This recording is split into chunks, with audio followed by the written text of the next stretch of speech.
Bom dia a todos, sejam muito bem-vindos ao segundo dia do AWS Initiate Digital Week. Eu sou a Giovanna Inocêncio, do time de marketing. Gostaria de primeiramente agradecê-los por sua participação nesse evento. Ontem a gente teve um dia de abertura com as sessões com o Jeff Kratz, nosso diretor de vendas Paulo Cunha. Trouxemos também um caso de sucesso com o nosso cliente Stude. E para fechar amanhã tivemos um overview com o Luciano Ramos, do IDC. Quem não pôde estar presente, não se preocupem, a gente vai enviar a gravação posteriormente para vocês por e-mail. E hoje a gente conta com uma agenda um pouco mais técnica, com sessões de segurança, nuvem híbrida e inteligência artificial para serviços públicos com os nossos especialistas técnicos da AWS. Esperamos que vocês tenham uma ótima manhã junto a nós. Podem a qualquer momento enviar perguntas pelo botão de interrogação que aparece aí no canto direito da tela de vocês. Pedimos também para que no final da sessão vocês preencham a nossa pesquisa de satisfação. Ela é muito importante para que a gente sempre traga melhores eventos e conteúdos para vocês. Além disso, ela vale também $30 em créditos para usar na nuvem AWS. Tenham todos uma ótima sessão e estaremos por aqui com vocês.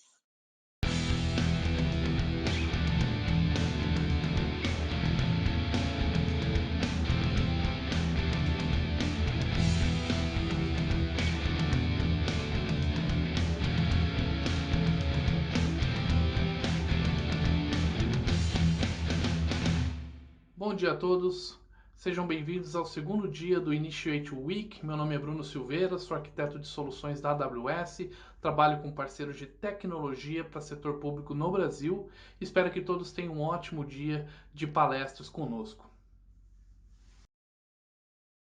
Vamos falar agora sobre Security Framework, os novos desafios aliados às melhores práticas da AWS. O nosso intuito aqui é conversar com vocês e falar um pouco sobre como que a AWS pode ajudar os nossos clientes nessa jornada de segurança na nuvem.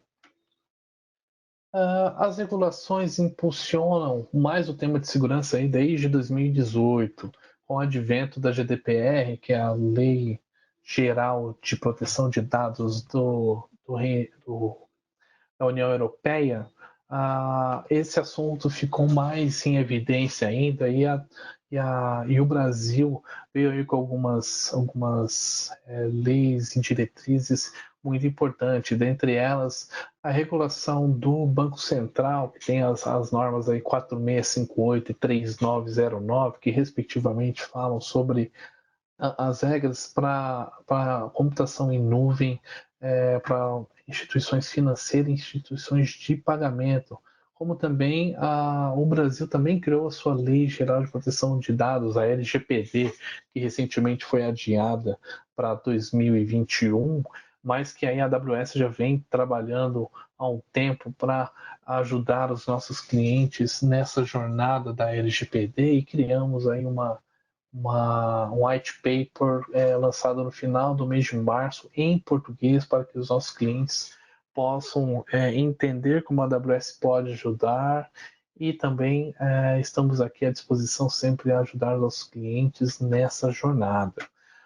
Bom, segurança na AWS sempre foi a nossa maior prioridade e a gente sempre enfatiza isso, porque nós temos aí um modelo de segurança multicamadas. A gente pensa em segurança desde a segurança física, pensando toda a parte de facilities, até a parte de rede, infraestrutura dos nossos ambientes, passando também por sistemas, da forma como a gente controla os acessos aos sistemas necessários para criar um ambiente seguro para os nossos clientes, e também passando por pessoas e processos. Isso é validado e direcionado pelos nossos especialistas em segurança 24 horas por 7. Então, a gente tem aí uma equipe mundialmente focada em segurança e está trabalhando o tempo inteiro para benefício dos nossos clientes. Então, esses controles de segurança que a AWS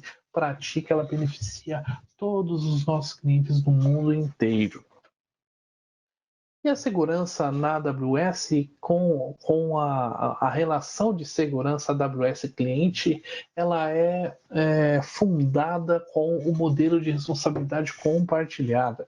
O modelo de responsabilidade compartilhada da AWS mostra como que a responsabilidade da nuvem é de responsabilidade da AWS e a responsabilidade da segurança na nuvem é do nosso cliente.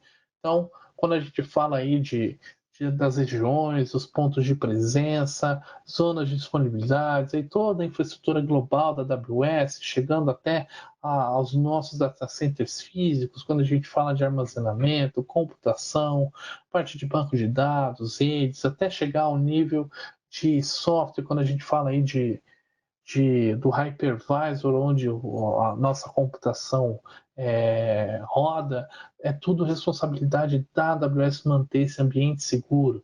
E o cliente tem por responsabilidade tudo que envolve os seus dados, então os seus sistemas, a responsabilidade do cliente é manter sistemas seguros em cima da infraestrutura da AWS. Isso passa desde a criptografia em repouso, criptografia em trânsito, controle de acesso, tanto a nível de sistema operacional quanto a nível de sistemas, a nível de dados. Então, quem acessa o que, quando e a partir de onde, é tudo responsabilidade do cliente. Como que a AWS comprova que o papel dela está sendo feito nessa responsabilidade compartilhada? É onde a gente chama a gente fala sobre conformidade.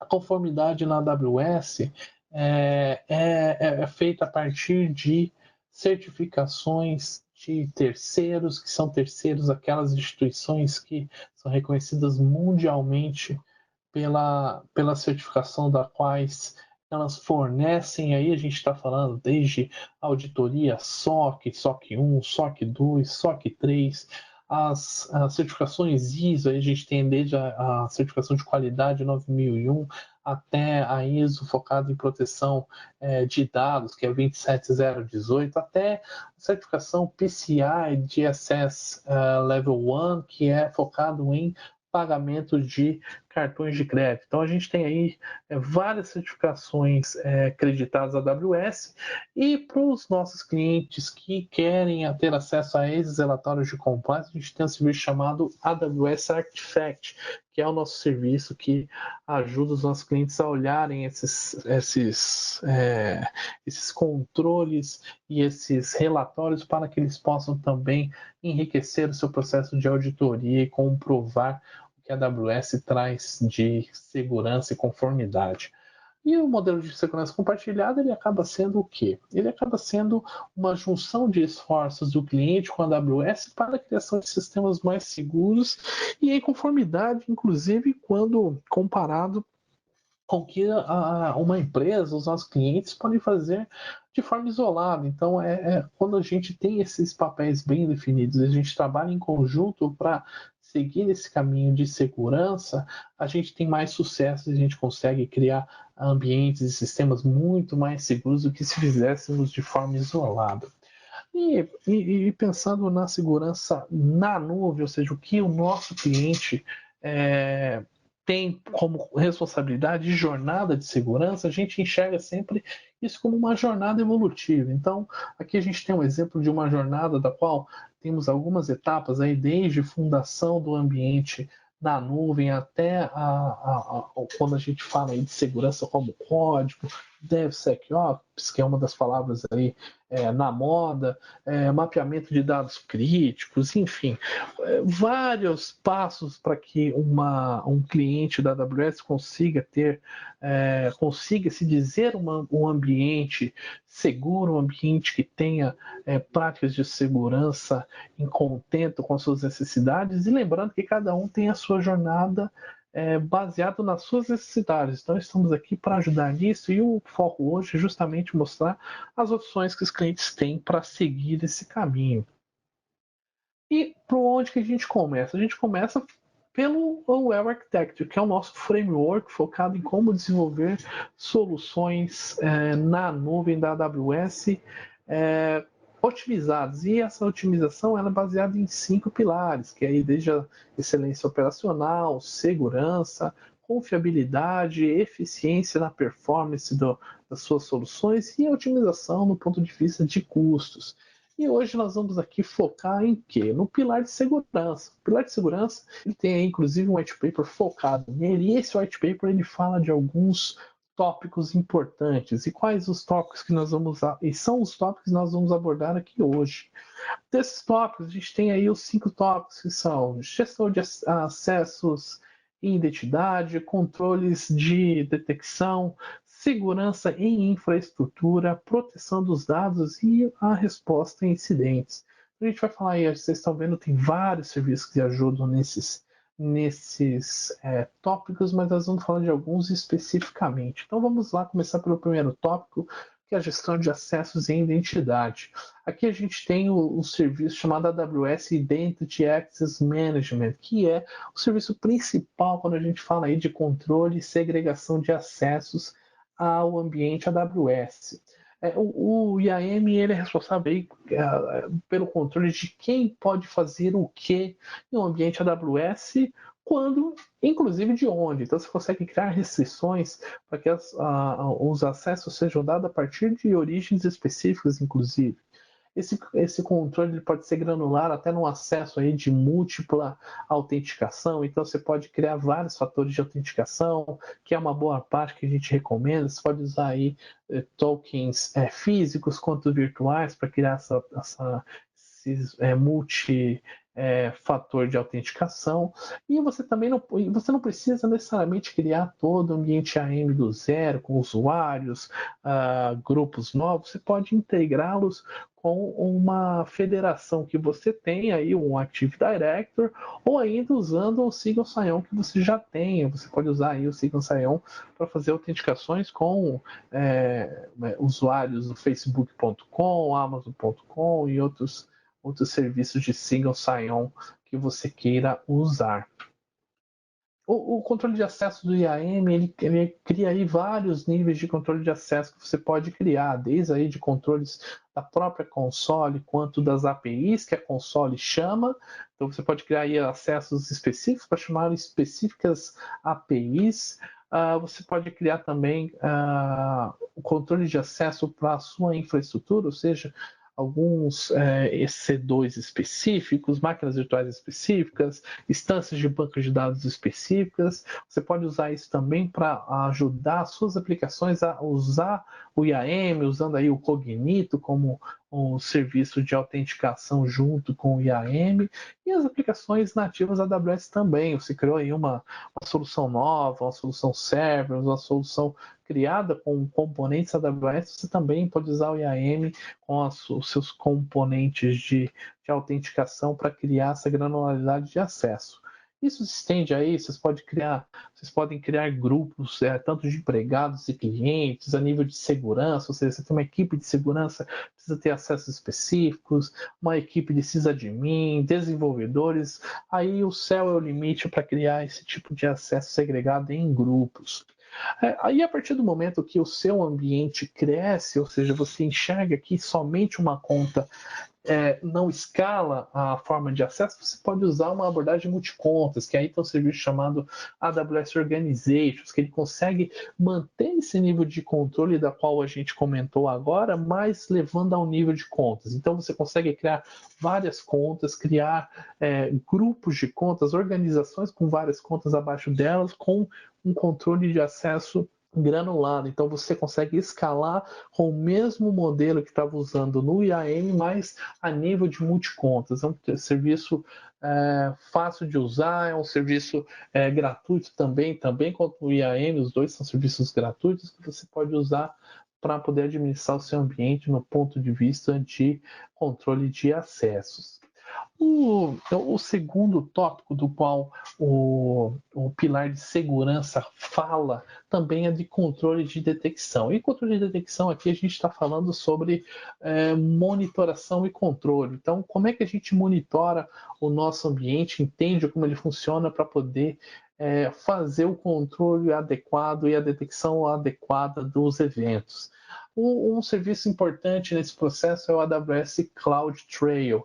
Ele é um serviço que, a partir do momento que ele foi habilitado, a partir do momento que ocorre qualquer atividade, qualquer evento no seu ambiente, ou seja, lembre-se sempre que o ambiente AWS é construída em cima de APIs. Então, qualquer botão que você clica, qualquer ação que você tenha dentro do console AWS é uma API sendo chamada. E sendo uma API chamada, CloudTrail está logando todas as chamadas. Então, a partir do momento que ocorre uma atividade, uma criação de uma máquina, uma remoção de uma máquina, o CloudTrail captura essa informação e grava o evento em log. A partir do momento que você tem gravado em log, você pode fazer a análise da forma como você achar melhor.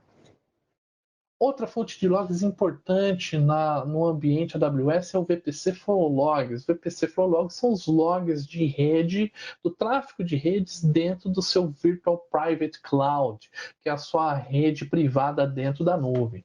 Aí vocês podem ver um exemplo de uma ação da qual a partir de um ACEP, ou seja, uma regra que tentou acessar uma porta 80 de um IP específico, de acordo com as regras definidas no seu VPC, provavelmente o Security Group habilitando a porta 80 para esse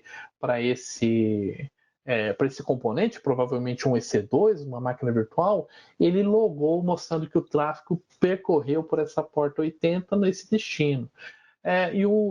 Desse destino e a origem também. E outro ponto importante é que, além disso, ele também faz login ele também faz log de IPv6. Então, a partir do momento que você criou a sua VPC como a dual stack, ou seja, funciona tanto IPv4 quanto IPv6, o VPC Flow Logs também loga o que está funcionando em IPv6 no seu ambiente.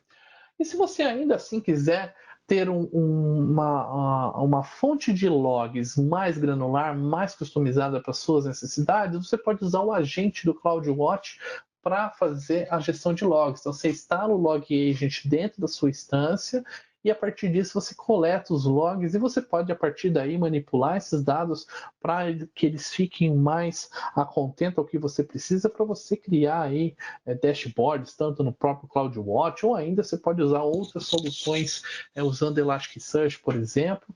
E aqui a gente, inclusive, tem um exemplo importante que é como você consegue centralizar essas 3 fontes de logs que a gente acabou de comentar em uma solução unificada. Aqui é o AWS Solution. O AWS Solution são soluções criadas a partir dos componentes da AWS e entregues aos nossos clientes em forma de CloudFormation para que eles possam fazer o deploy em seu ambiente. Então, aqui tem uma das soluções da AWS que é o Centralized Logging, que é o quê? Que é uma solução criada para capturar os logs, tanto de Flow Logs, os Log Agents do CloudWatch e os logs do CloudTrail, para entregar isso para um Elasticsearch e você conseguir criar seus dashboards para análise desses logs. Uma solução bem bacana que vocês podem implementar aí no ambiente de vocês para ter o controle do que está acontecendo no ambiente de vocês. O terceiro tópico que o pilar de segurança do Well Architecture comenta é a proteção de infraestrutura. E a gente começa, obviamente, falando do isolamento de rede. Então, como que essa infraestrutura de rede ela é isolada e ela é endereçada na AWS no ponto de vista de segurança? Aí a gente fala da VPC. O que é a VPC? É o Virtual Private Cloud. A gente citou para pouco falando sobre o VPC Flow Logs. Então, o VPC Flow Logs é gerado a partir dos componentes da VPC. Então, a VPC ela é onde você define aí o seu range de endereço de IP. Quando você cria a sua VPC, você define se ela é dual stack ou não, se é só IPv4. Você define se ela vai ter uma conexão aí privada ou não. Se você tem um ambiente híbrido, você pode usar VPN ou Direct Connect. E você consegue configurar os security groups, que são os nossos firewalls virtuais a nível de EC2, de instâncias, ou seja, você cria aí regras, você pode usar inclusive a atualização dessas regras via API. Então é uma feature bem bacana também, não tem custo na AWS. E você consegue configurar isolamentos entre as subredes a partir do Network Access Control List. Então você cria listas de controle de acesso para criar o isolamento entre subredes. Então, a partir da sua VPC, que é a sua rede privada na cloud, você cria subnets e você define qual subnet acessa qual subnet e se ela tem acesso externo ou não, e assim por diante. Vocês definem como a sua rede é estruturada na VPC. E como é que, a partir do momento que você criou a sua VPC, você consegue ter um acesso seguro a esses componentes, principalmente ao componente, os EC2 são as máquinas virtuais. A gente conhece muitas conexões via SSH, RDP, mas como é que a gente faz isso na cloud? A gente pode aí usar tanto chaves, que são as chaves, os pontos PEN ou os pontos PPK, que você usa para acesso às suas instâncias, ou o que a gente recomenda fortemente é o acesso com o System Manager e Session Manager. O que ele faz? Ele cria aí, em conjunto com o IAM, formas de autenticação forte, ou seja, multi-factor authentication, para você criar uma autenticação de multifatores para acesso a essas máquinas virtuais. Você consegue restringir isso, então, usando o IAM que nós explicamos lá no comecinho da apresentação, você consegue fazer com que o usuário X só acesse a partir do IP tal e o destino tal. Você consegue ter essa granularidade usando o Session Manager. Além disso, ele consegue criar aí auditoria dos comandos executados, você consegue mandar esses logs com S3 e esses arquivos você consegue aí colocar chaves criptografadas para que eles não tenham acesso de pessoas não autorizadas e vocês conseguem replicar isso dentro do ambiente on-premise. Então você pode pegar um agente do Session Manager, instalar nas suas máquinas virtuais no seu ambiente VMware, por exemplo, e ter isso tudo centralizado na AWS. Aqui a gente tem um exemplo de como é que você acessa o Session Manager. Você entra via console do System Manager, acha do lado esquerdo o Session Manager, clica em Start Session depois de selecionar a sua instância e ele vai abrir uma janelinha como se fosse um SSH do terminal, mas tudo dentro do seu console, totalmente encriptado. É uma solução bem segura e bem interessante. Um outro ponto sobre segurança de infraestrutura é como a nuvem pode te trazer a proteção da DDoS que os ambientes de on-premises muitas vezes têm dificuldade.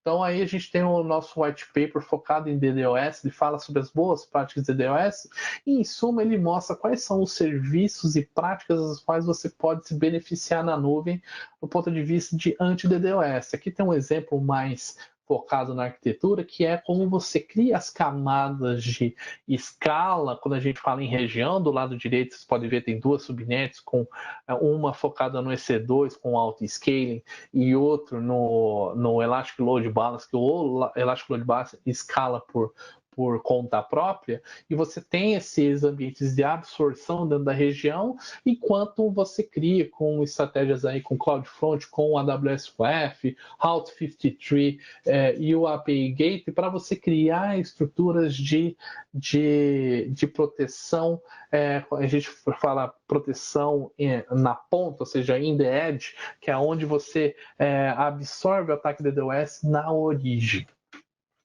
E um dos serviços que compõem a solução que a gente mostrou agora há pouco para anti-DDoS é a AWS WAF. Ele é a nossa proteção de camada 7, o famoso Web Application Firewall focado em aplicação.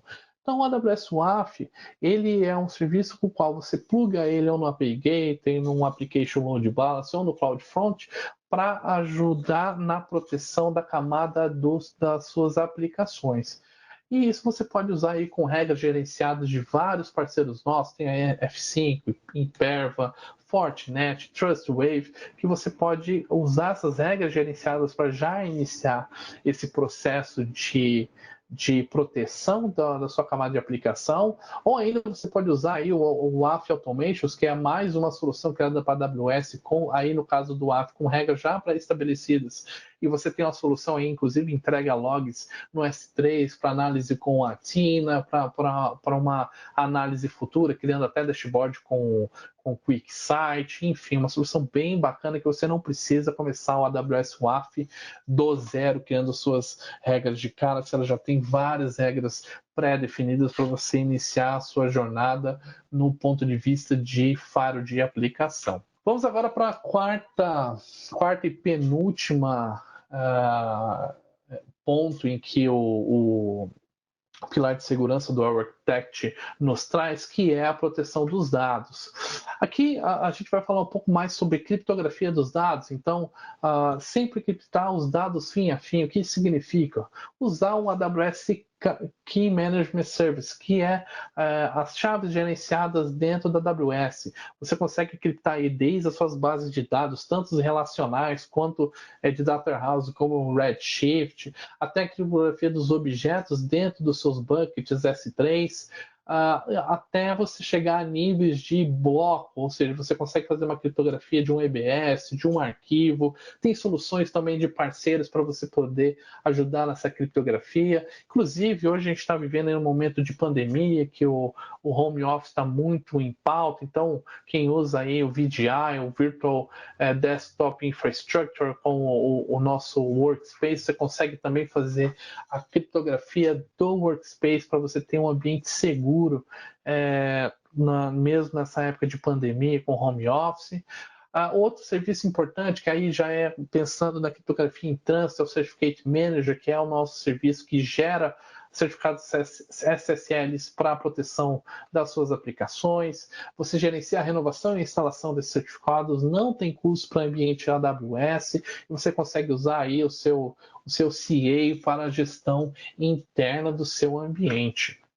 Outro ambiente que está muito em foco hoje, também por causa da pandemia, da forma de acesso a ambientes virtuais, home office, é o AWS Client VPN, que é o nosso Virtual Private Network, um ponto de vista de cliente, ou seja, você tem um cliente que você instala na sua máquina, você tem acesso ao seu ambiente AWS e você consegue acessar todo esse ambiente de forma segura e criptografada.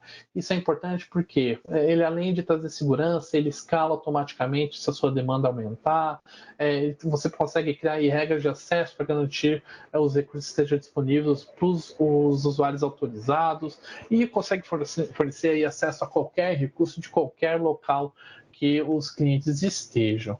E o último tópico é sobre respostas a incidentes. É onde você começa a entender e responder os incidentes que acontecem no seu ambiente. Um dos serviços mais importantes desse processo é o AWS Config. Ele traz um modelo de monitoração contínua do ambiente. Como é que funciona? Ele analisa os seus recursos na AWS e te mostra quais as regras de compliance que você definiu, que você aceita que ele verifique, para te dizer, o seu bucket S3, por exemplo, está aberto para a internet e não deveria. Então você consegue entender esse ambiente e a partir de eventos ele consegue te dar esse monitoramento em tempo real. A gente tem mais de 100 regras gerenciadas hoje no AWS Config, que são as rules, as regras em que o config funciona. Então você tem aí desde encriptação de volume, ou seja, se você define aí uma chave do KMS para sempre que um novo volume entrar em ação, ele já começa criptografado. Você também aí leituras públicas de um S3, então se você tem um bucket S3 que ele tem que ser proibido leitura pública, você pode criar aí uma regra de compliance que toda vez que alguém colocar um bucket S3 público, ele vai lá e desfaz essa ação. Portas restritas, ou seja, portas específicas de TCP que você não quer que tenha acesso, ou SSH também, a gente mostrou há pouco o Sensor Manager, então pode usar essa regra de restrição SSH em conjunto para que não tenha esse tipo de acesso. MFA na root account, ou seja, a conta, a root account, a principal conta, se ela não tiver o MFA habilitado, ele vai lá e habilita para você de forma automática. AMIs, ou seja, imagens que não são aprovadas, elas não podem ser usadas. Enfim, tem várias situações importantes. E ele tem aí um dashboard que mostra o que está em compliance, o que não está, e ele consegue também trazer um inventário do seu ambiente, que é um outro ponto muito importante. Além disso, a gente também recomenda que os nossos clientes comecem a automatizar as ações, ou seja, usar serviços integrados para que comecem a usar a automação para remediação. Então aqui a gente tem um exemplo de usando o Guardani, que é o nosso serviço aí de inteligência em cima de vulnerabilidades, e a partir dos eventos criados você criar automações para remediação.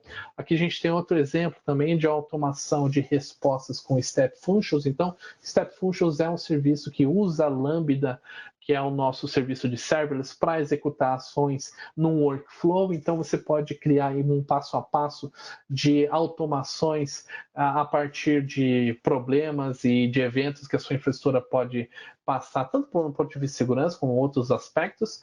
E você pode, inclusive, mandar uma mensagem aqui para o grupo de Slack, do teu SOC. Tem várias automações interessantíssimas que vocês podem fazer com os nossos componentes para resposta a incidentes na AWS. E quais são os próximos passos e dicas aí dessa jornada de segurança na nuvem? Uma dica muito importante que às vezes parece ser uma dica simples, mas você manter o seu contrato atualizado. Se amanhã ou depois a AWS tiver o seu ambiente tiver algum incidente de segurança que a AWS tenha detectado, ela pode até bloquear um ambiente seu devido a uma chave exposta ou algo assim. Então, para você estar ciente do que está acontecendo, você precisa ter os seus contatos sempre atualizados, né, em todos os pontos de vista, inclusive no ponto de vista de segurança. Uma outra questão importante é também que a gente tem aí um ecossistema de parceiros tecnológicos, tem várias soluções para ajudarem vocês nessa jornada. Então, não é só os nossos serviços, também os nossos serviços de parceiros e terceiros que ajudam aí a essa jornada de nuvem e essa jornada focada em segurança para que vocês tenham cada vez mais o ambiente de vocês seguro e essa evolução da jornada de vocês. Também temos treinamentos de segurança, aí está sendo alguns treinamentos aí, aproveitando inclusive esse momento de pandemia, tem muitas pessoas aí trabalhando de casa, algumas estão trabalhando no mesmo ritmo de antes, outras estão num ritmo menor, então existem aí alguns serviços, alguns treinamentos online que os nossos clientes podem usar para poder se capacitar e entender cada vez mais o que a nuvem pode trazer. Isso pode chegar inclusive há certificações, nós temos aí uma certificação bem bacana, que é a certificação de Specialty focado em segurança.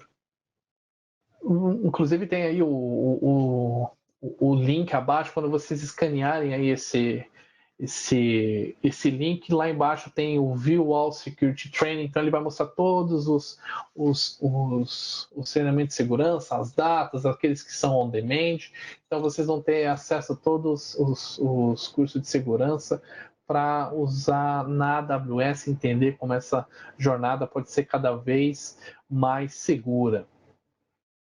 E é isso, pessoal. Muito obrigado pela presença de todos. Fiquem à vontade aí para fazer as perguntas de vocês. Por favor, aí tem um questionário aí de avaliação da palestra. A AWS é uma empresa focada em feedback, então a gente está aqui para fazer o que é melhor para o nosso cliente. Então a gente gostaria muito de ouvir de vocês o que achou dessa palestra, o que vocês gostariam que a gente abordasse em outros eventos. Então, por favor, responda esse questionário para nos ajudar a cada vez mais a entregar um conteúdo de qualidade para vocês. Muito obrigado, boa semana a todos e bom evento para vocês aí. Um abraço.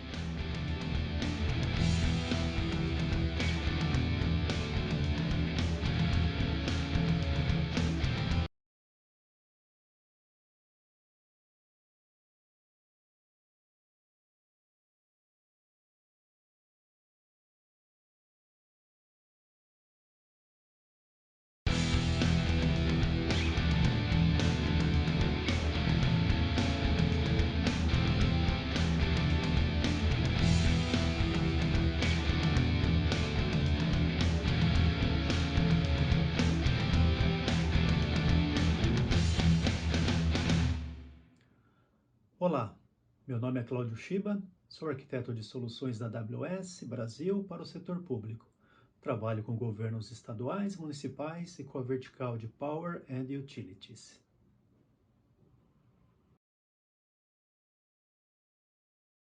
Quero agradecer a presença virtual de vocês. Nessa sessão, vamos falar sobre nuvem híbrida, como atender às demandas de última hora. Quero também chamar a atenção para essa URL que você está vendo na tela e o QR Code.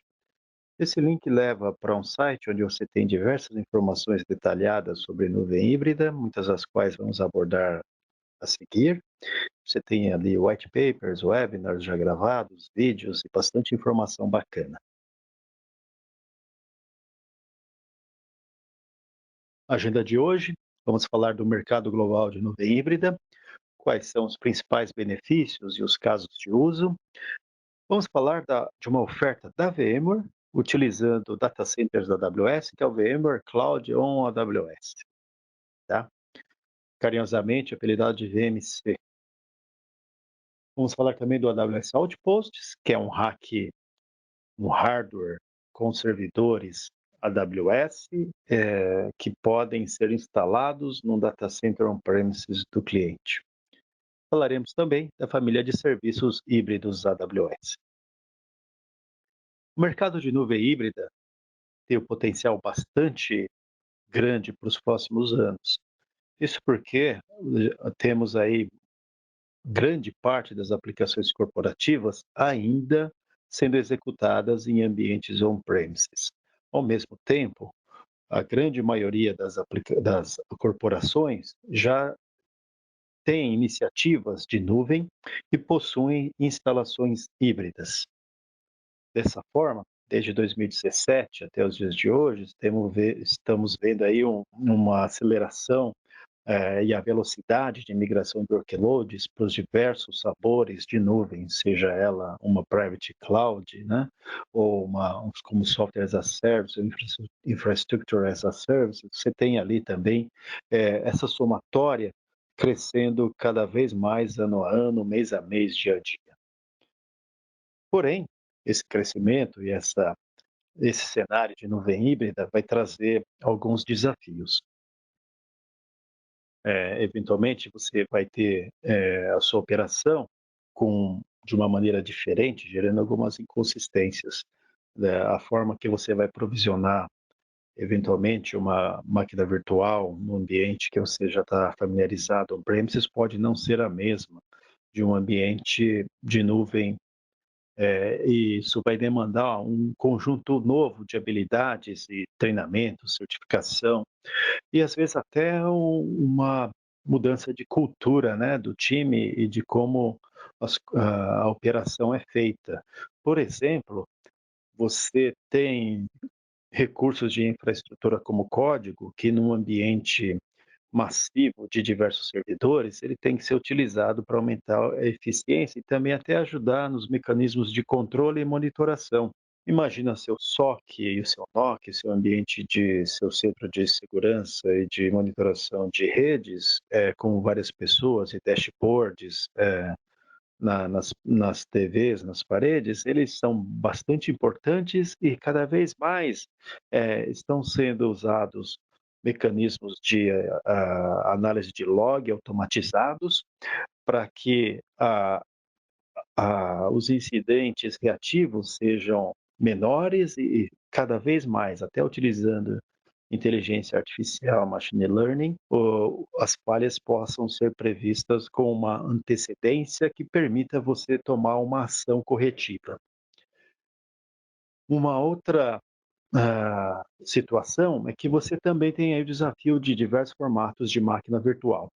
Às vezes um formato de VMware pode não ser totalmente compatível, vai demandar uma conversão para executar em AWS. Segurança e governança da mesma forma, tem que ser adaptadas, porque na medida em que você tem servidores que são criados dinamicamente e depois são desprovisionados, o tracking e a trilha de auditoria de segurança e governança também tem que ser adaptados.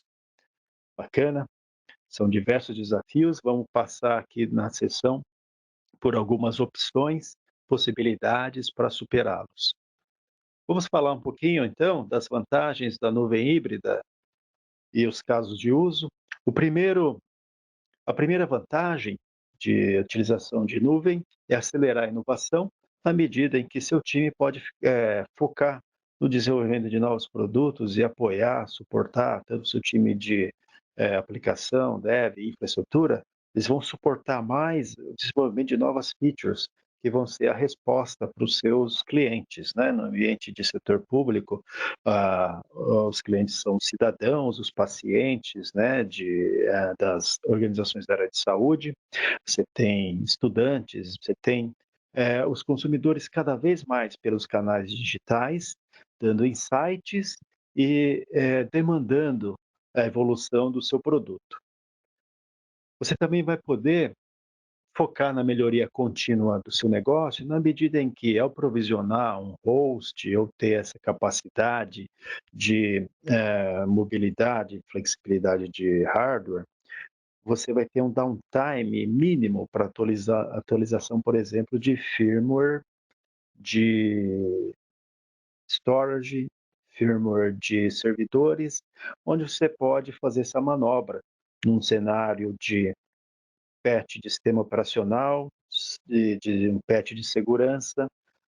Então, você tem muito menos downtime, você pode focar nas atividades que dão valor para o seu negócio e com uma escalabilidade transparente, provisionando novos nós no seu cluster, quando a sua área de marketing gerar uma campanha nova, ou na situação que estamos vivendo hoje em dia, né, que você precisa de mais capacidade de infraestrutura por algum período, e na medida em que esse período passa, você pode decomissionar também. Dessa forma, você gera uma otimização de custos. Teve já alguns clientes nossos que falaram, Shiba, eu preciso, para quando esse produto tiver uma escala X, eu tenho um custo por transação de alguns centavos. Então, você acaba podendo gerar KPIs também de negócio para a sua infraestrutura. E também para a extensão da nuvem pública, no caso de merge acquisitions, quando você tem, por exemplo, a compra de um novo business, de um novo negócio para aumentar a capacidade computacional também. Os primeiros workloads, os mais simples por onde alguns clientes começam, por exemplo, o backup, archiving, né? No caso aí da Biblioteca da Catalunha, você está vendo um cenário onde ele permaneceu on-premises ainda, mas o backup foi realizado utilizando um serviço da Amazon, que é o Glacier, é extremamente efetivo em custos, tá? E ele economizou de uma maneira significativa, né, ao ter um archive de 26 terabytes, um crescimento bastante agressivo de 1 terabyte por mês, tá? Você também tem um cenário de desenvolvimento e testes, né, para um ambiente onde os seus desenvolvedores, o seu time tem um ambiente bastante bacana. Não necessariamente ele precisa ficar disponível 24/7, você pode deixar ele disponível só no momento dos projetos, né, com a simultaneidade, o paralelismo ali que você desejar, não só para desenvolvimento de funcionalidade, mas também teste de carga, requisitos não funcionais, teste de estresse, né? Muito comum aí no ambiente de e-commerce ou até no ambiente massivo, a gente está vendo aí, esse cenário de hoje era de educação, tendo uma demanda bastante grande, né, para os alunos, então no horário das aulas a gente gera os servidores necessários para fazer a transmissão das aulas, ou até usando uma CDN, CloudFront, por exemplo, e depois da aula decomissiona essa infraestrutura. Você também tem algumas aplicações, como recursos humanos, folha de pagamento, que também podem ser utilizados nos primeiros workload. A gente tem ali um caso de uma empresa que ele tinha que atualizar o PeopleSoft para a folha de pagamento, então ele utilizou como primeiro workload a migração da folha para a nuvem. Um outro cenário bastante comum são servidores robustos ali de Business Intelligence, que para uma atualização de refresh de hardware é um cenário bastante interessante. E a gente tem visto uma tendência também que o BI tradicional olha muito para o passado. Então, você tem um reporte operacional do que já aconteceu, tem alguns insights, alguma exploração. Mas isso acaba sendo também uma alavanca para o início dos projetos de data lake, onde esses dados são armazenados de maneira os dados podem ser estruturados, não estruturados, e são utilizados ali tanto por data scientists e desenvolvedores de aplicações que podem usar os mecanismos e os serviços de machine learning para olhar não só para o passado, mas começarem a fazer também análises preditivas.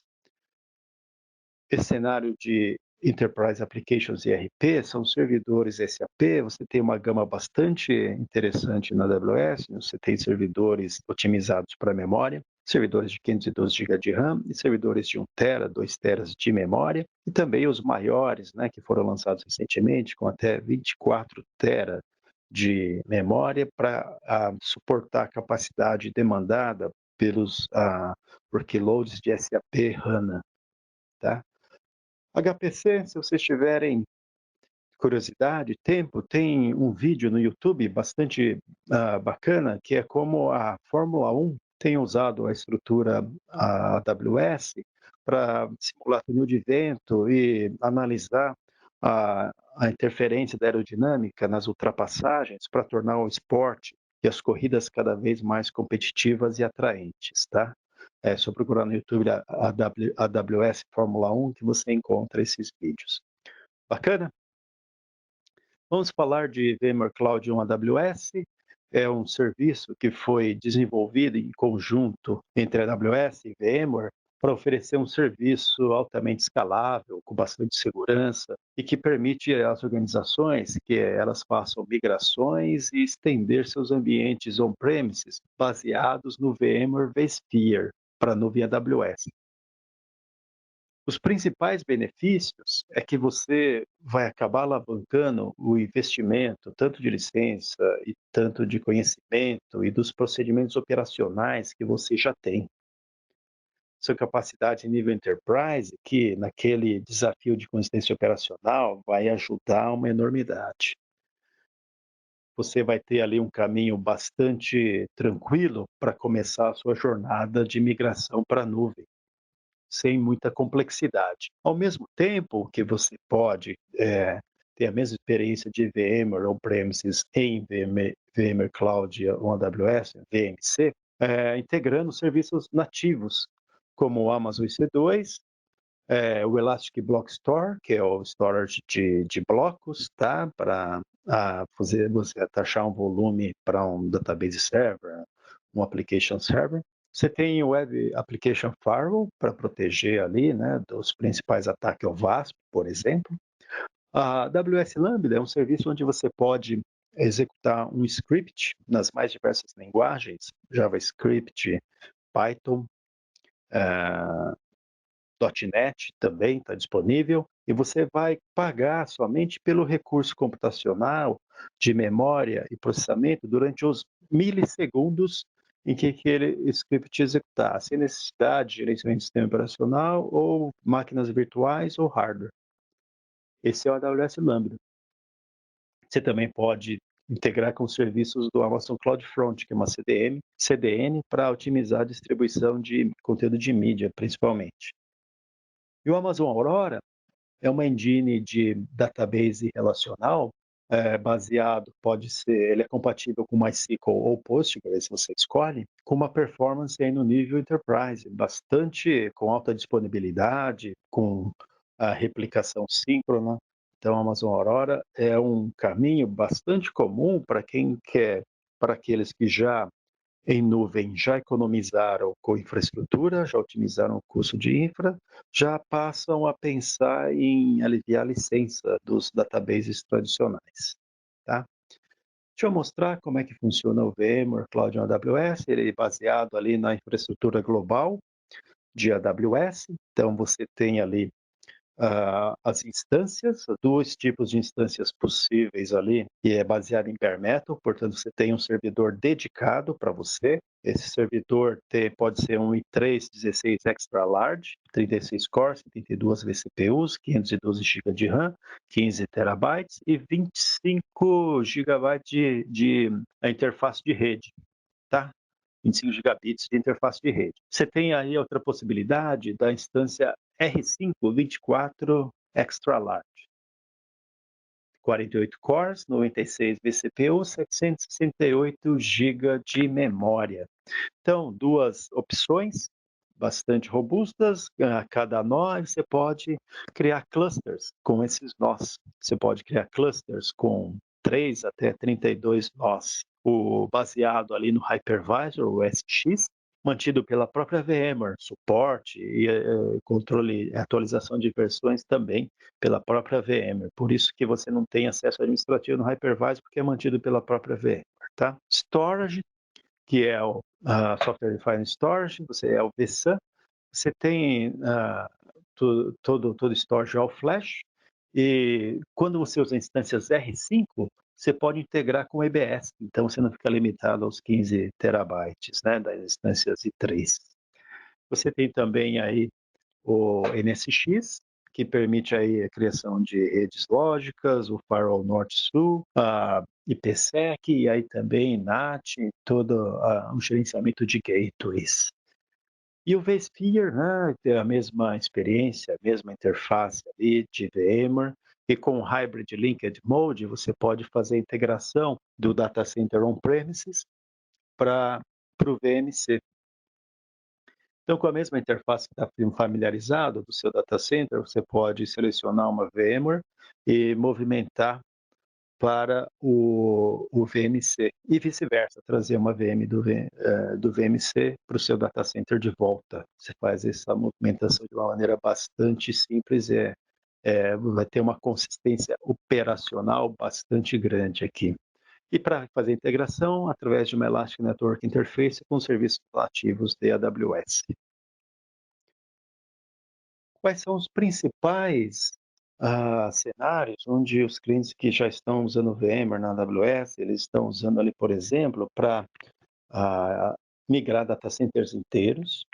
Algumas empresas que a gente tem falado, eles estão citando que, para alguns anos, não querem mais hack de on-premises para servidores, que vão ter só os hacks de cabeamento de rede, suporte ao Wi-Fi, claro, isso vai precisar, mas ali alguns clientes migrando o data center inteiros, tá? Para a nuvem, usando o serviço nativo AWS ou usando o VMC. Uma aplicação específica que às vezes demanda muita infraestrutura, também ele prefere utilizar VMC, e também para atualização de hardware, ao invés de fazer aquisição de novos servidores, ele utiliza a mesma plataforma VMware, mas rodando em data center AWS. Ele também é utilizado ali para expansão geográfica, dado que esse serviço está disponível ao redor do planeta, em diversas regiões, inclusive na região de Brasil, em São Paulo. Também, quando você precisa de aumento da capacidade para teste dev, para DR também, onde você quer criar um novo workload com DR, substituir ou até modernizar o DR. E também você tem a oferta de containers da VMware. Isso também pode ser utilizado para modernização de aplicações, tá? Enterprise Workloads, como vou mostrar para vocês no RDS, você tem referências, arquiteturas de referência para SQL Server e Oracle Hack também. Bacana? O RDS, o Relational Database Service, é um serviço de banco de dados gerenciado pela própria AWS. Dessa forma, você vai ter um painel único ali para ajudar a monitoração e para a integração de gerenciamento, tá? Com vCenter Plugin, com VROps, tá? Ou você pode também utilizar o CloudWatch, que é uma ferramenta de monitoração. O Amazon RDS está disponível em 5 sabores de engine de database: Postgre, MySQL, MariaDB, Oracle, SQL Server. As principais vantagens: ele já vai provisionar sistema operacional e a instância RDS com o software de banco de dados instalado.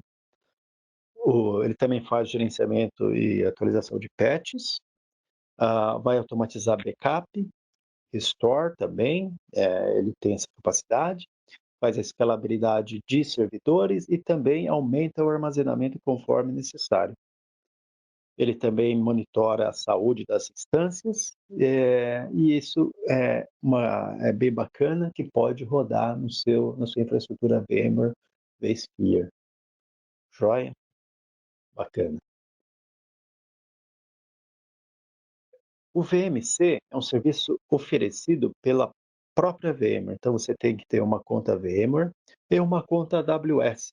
E aí você pode utilizar essa conta para utilizar os mecanismos de infraestrutura como código, criar um template de CloudFormation que vai provisionar serviços AWS para você, e o gerenciamento de segurança é feito pelo Identity Access Management, que é o IAM, que vai a te ajudar a fazer essa integração de permissões com as políticas daqueles serviços que vão estar dentro dos seus limites de compliance, o que você permitir, não só de compliance de serviço, mas muitas vezes você quer limitar os custos, você não quer permitir, apesar de toda a gama de servidores que estão disponíveis, vários serviços, por exemplo, você quer controlar bem que não são todos os perfis que podem subir uma instância com muitos terabytes de memória, por exemplo. Você pode utilizar o VMware Cloud AWS para adicionar através do vSphere Web Client, né, HTML5, você pode utilizá-lo para adicionar e remover hosts no seu cluster. Você pode fazer o gerenciamento de usuários e roles, firewall, configuração de endereços IP, Elastic IP, que é o endereço IP fixo, né, para você garantir que vai bater sempre e que você não vai, eventualmente, ter algum legado que você precisa manter esse IP, né, às vezes por integração com VPN de parceiros, isso às vezes é importante para você. A configuração de redes lógicas e também fazer as políticas de storage. Tá? Todas as capacidades aí você faz pelo vSphere Web Client. Bacana, Shiba, gostei. Como é que eu começo? Para usar VMC, você pode falar com o seu time que te atende em VMware e eles integram a gente, ou você pode vir com a gente também te coloca em contato com o pessoal da VMware.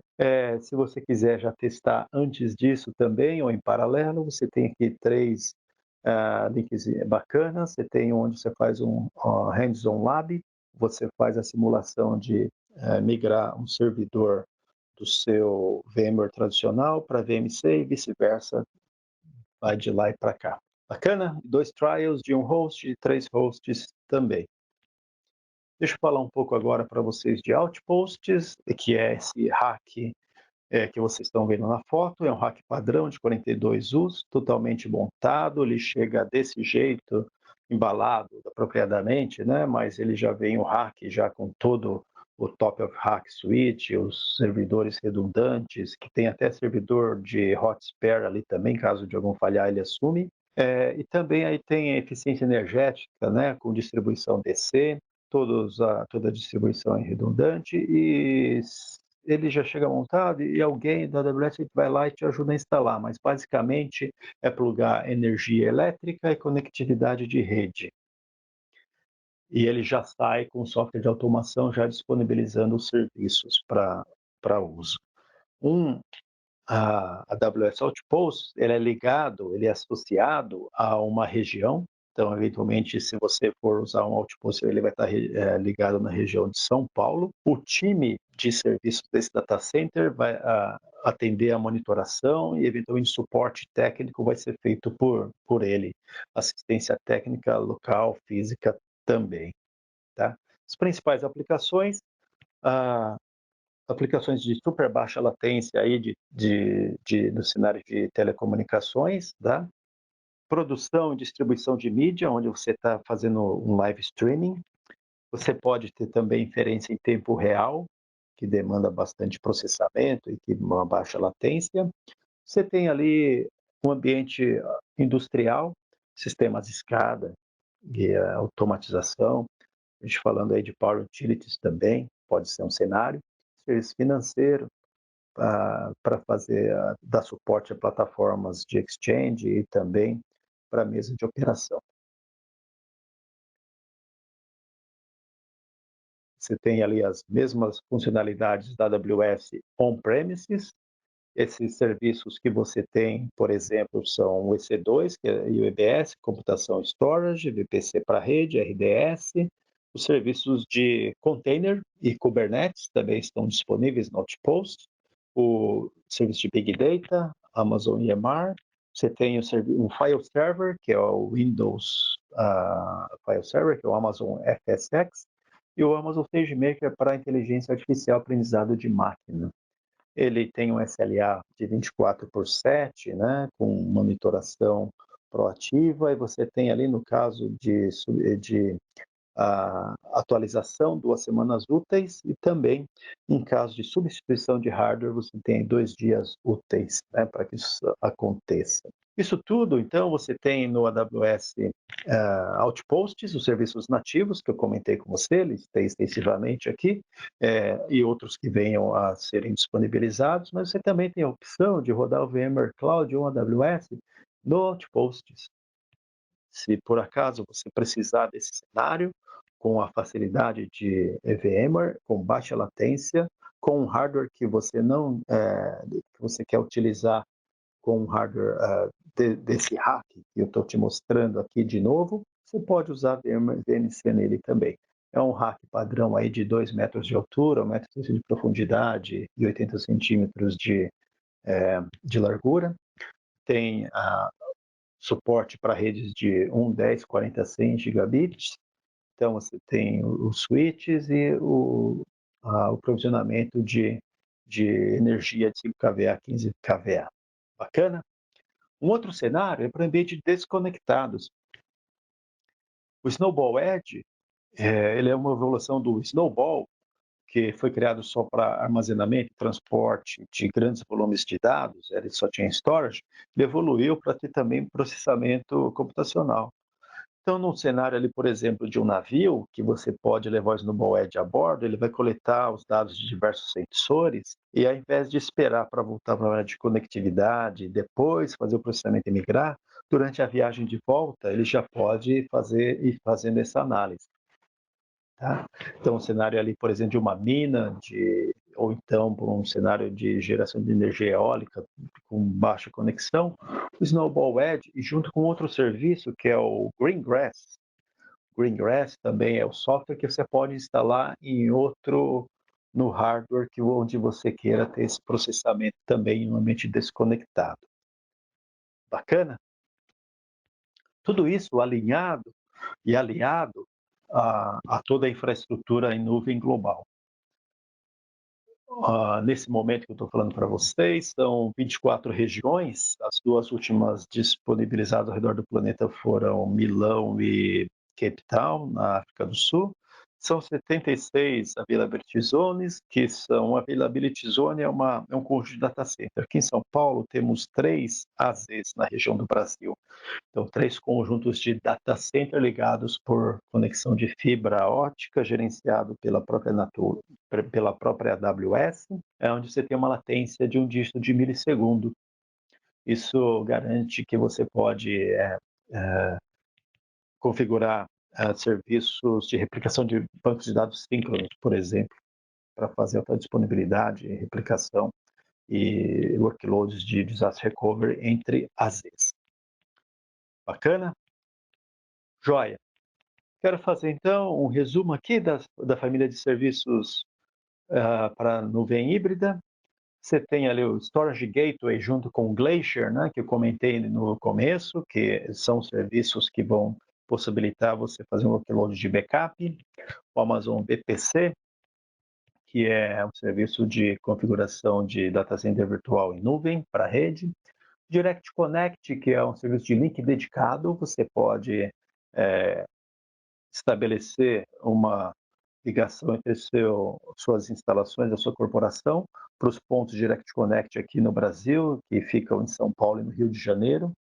E aí você tem o serviço do System Managers, que vai te ajudar muito na monitoração, na operação, no gerenciamento, e para garantir o compliance, né? Para te ajudar a garantir o compliance das suas instâncias. O Identity Access Management para segurança. O Directory Service tem várias opções para você integrar com AD para permissionamento e autenticação dos seus usuários. OpsWorks e Code Deploy também para fazer deployment, tanto em instâncias AWS como também on-premises. E passamos aí pelos 3 serviços, o VMware Cloud on AWS, o Outposts e o Snowball Edge para ambientes desconectados. Antes de finalizar, queria só falar para vocês sobre o AWS Wavelength, que é um serviço que foi lançado no último reInvent, em novembro de 2019, em Las Vegas, é a possibilidade de você ter aplicações de ultra baixa latência na infraestrutura dos provedores de redes de operadores 5G, principalmente então para aplicações mobile, e aí a banda e a latência super baixa vão dar possibilidade para uma geração totalmente nova de aplicações. O primeira deployment de AWS WaveLength está sendo trabalhado com a Verizon, então em breve você vai ouvir falar muito de WaveLength aí ao redor do mundo e também aqui no Brasil, junto com as operadoras de 5G. Bacana? Esse é o resumo do que a gente falou, espero que tenha sido bastante proveitoso para vocês essa meia hora.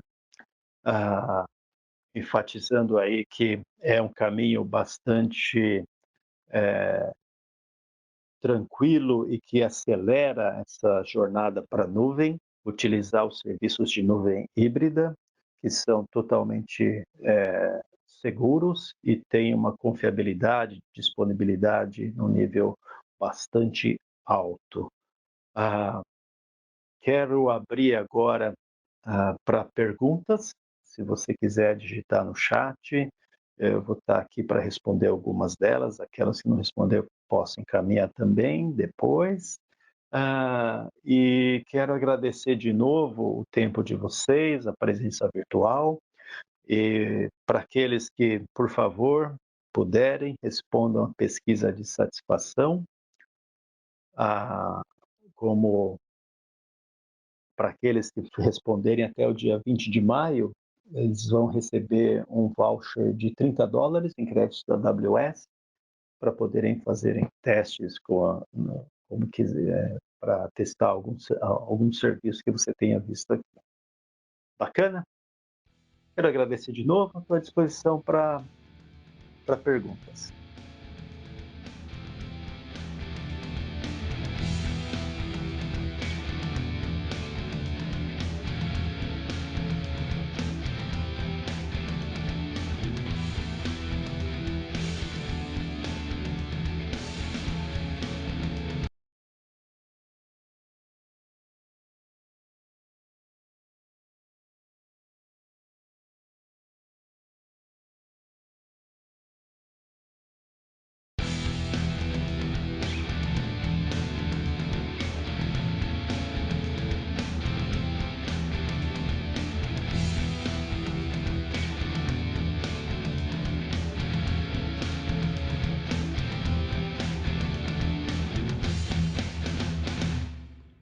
Fala pessoal, tudo bem? Muito prazer, meu nome é Clay Assunção de Oliveira, sou arquiteto de soluções na AWS e atuo no time de educação em setor público.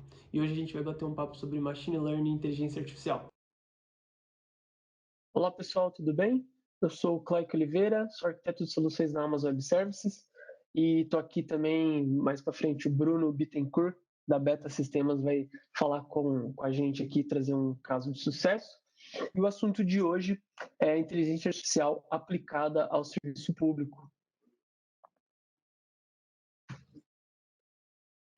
A gente vem acompanhando, né, o crescimento, né, e a utilização de machine learning em diversos setores, e eu trouxe aqui nesse slide para vocês terem uma ideia, né, de pontos onde a gente está vendo a utilização, não só questões de setor, né, mas também em atividades ou funções que o machine learning pode estar ajudando. Então a gente tem desde a parte de automotivo, com carros autônomos, parte de óleo e gás, a gente tem na questão de saúde, para identificação e ajuda de análise, né, de exames, a gente tem questões de previsão, fazendo forecast, identificando a quantidade necessária de um determinado item no estoque de uma empresa, parte de personalização de conteúdo, né, empresas que têm uma série de vídeos, músicas, e pode estar ali personalizando a experiência do usuário, indicando e recomendando de acordo com o gosto, de acordo com a utilização, né, daquele cliente, parte de call center e atendimento ao cliente, tradução, robótica, enfim, a gente tem diversos pontos que o machine learning e inteligência artificial está sendo aplicado, tá? E por que a AWS, né, para a utilização de machine learning, né? A AWS, ela tem um conjunto de soluções amplo, né, em inteligência artificial e machine learning. Se a gente olhar o último ano, a gente teve mais de 200 features ou serviços, né, lançados, e a gente tem soluções que podem ajudar tanto os cientistas de dados quanto também os desenvolvedores, né? Então, desde do desenvolvedor que está querendo criar, né, um aplicativo, colocar uma solução ali de reconhecimento de imagem no aplicativo, até o cientista de dados que está acostumado a trabalhar com modelos, contas matemáticas, enfim, processamento com placas de vídeo, GPUs, né? Enfim, a gente também tem suporte, né, aos 3 maiores frameworks, né? A gente vai ver mais para frente alguns nomes, né, que estão sendo mais utilizados no mercado.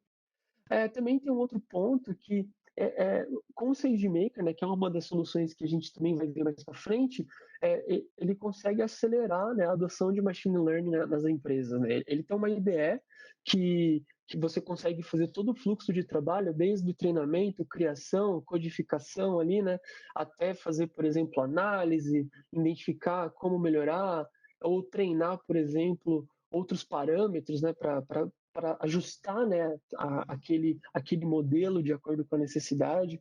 Redução também do TCO, né, se a gente for comparar o custo que as empresas têm hoje para rodar isso local, então a gente acaba tendo uma redução quando é comparado esse preço na nuvem, né? Então as empresas acabam gastando menos utilizando a cloud AWS.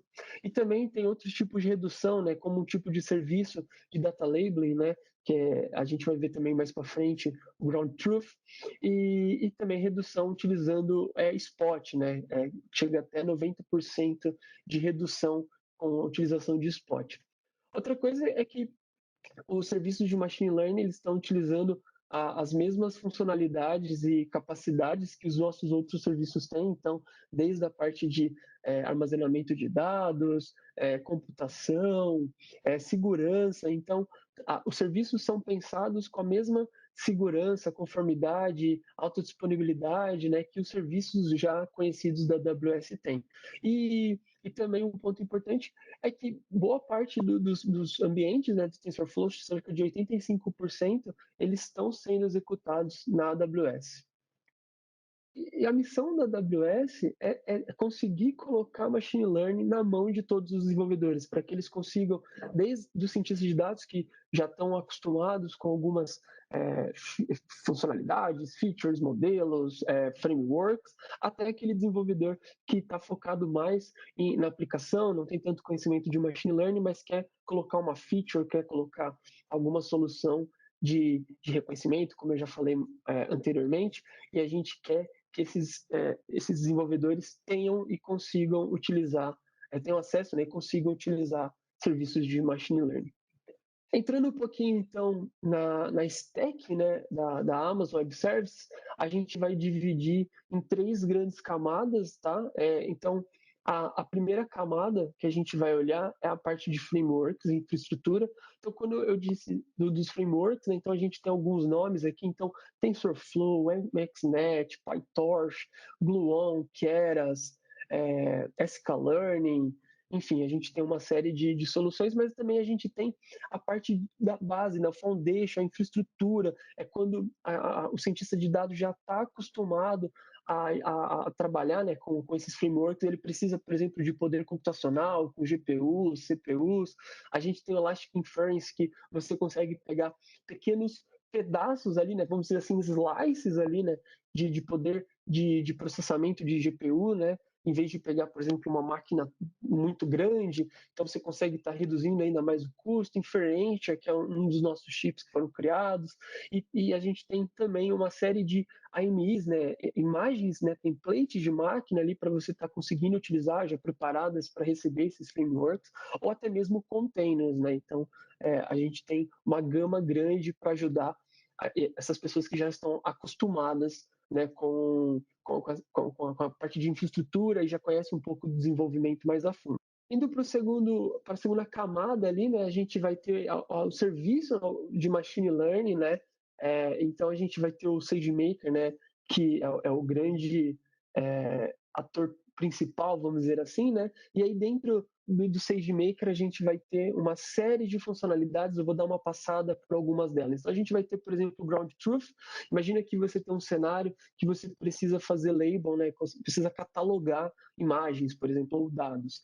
E aí você precisa, só que esses dados são dados que muito específicos, por exemplo, exames clínicos. Então você não pode passar para qualquer pessoa que não tenha conhecimento para falar, olha, isso aqui é um exame X ou um exame Y, olha, essa pessoa pode ser que ela esteja com alguma doença ou não. Então, imagine que você precise criar um grupo, né, de médicos. Então, você pega esses dados, né, esse dataset, você coloca dentro do Ground Truth e compartilha, né, com esse grupo de usuários para que eles possam catalogar, e aí depois você utiliza o que foi catalogado por pessoas e consegue estar treinando um modelo de machine learning. Tá?